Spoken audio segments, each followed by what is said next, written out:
This is Gino. Ang goal niya this 2025 ay maging debt-free. His salary is 21,000 pesos malinis na after taxes and deductibles. Ang utang niya ay 216,000 pesos. Gino is 26 years old, living with parents with zero dependents. Gawa natin siya ng payment plan. Tingnan natin yung breakdown ng utang niya. Sa credit card, ang utang niya is 109,000 pero lumobo 280k dahil hindi niya nabayaran for 8 months. Home credit, 20,000. Maya credit, 16,000. Ang total ng expenses niya is 5,950. Now, I asked Gino, kung ang sweldo mo is 21,000 at ang ginagastos mo lang is 5,950, saan napupunta yung iba? Hindi niya alam kasi hindi siya nagda-track ng expenses. So that's the first thing that we will ask him to do. Track your expenses. Maya credit interest rate is at 4%, while home credit interest rate is at 3%. Yung credit card niya naman, currently, nasa collections agency na. What I asked him to do is to create a letter and send it to the collections agency asking them to waive the interest and penalties. From 180,000, pumayag yung collections agency na 109,000 na lang.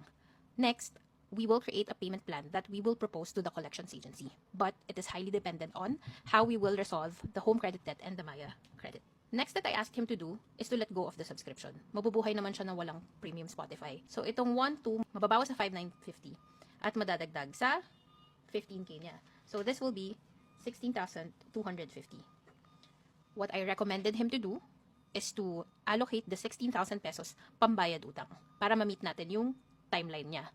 Month 1, I recommended him to pay 8k kay Maya, 4,000 kay home credit, and 4,000 kay credit card. Month 2, another 8k kay Maya, another 4k for home credit and for credit card. Month 3, ang babayaran niya kay Maya ay yung mga interest rates. Since bumaba na yung babayaran niya kay Maya, yung 6,000, in-recommend ko na ilipat niya kay home credit. So for 4k plus 6k, 10k na yung mapupunta kay home credit, and then 4k kay credit card. Month 4, tapos na siya kay Maya. Resolved na. Babayaran niya kay home credit is 2,000 na lang, which I think will be the interest rates. The remaining will go towards the credit card. Month 5, na-resolve na niya si home credit. So, lahat ng 16,000 niya dapat naka-allocate na sa pagbayad ng credit card. Nakabayad na siya ng 42k pagdating ng month 5. I recommend na i-allocate niya yung 16,000 pambayad ng credit card debt niya. So, 67 divided by 16. Mare-resolve na niya to in 4.2 months. That's it.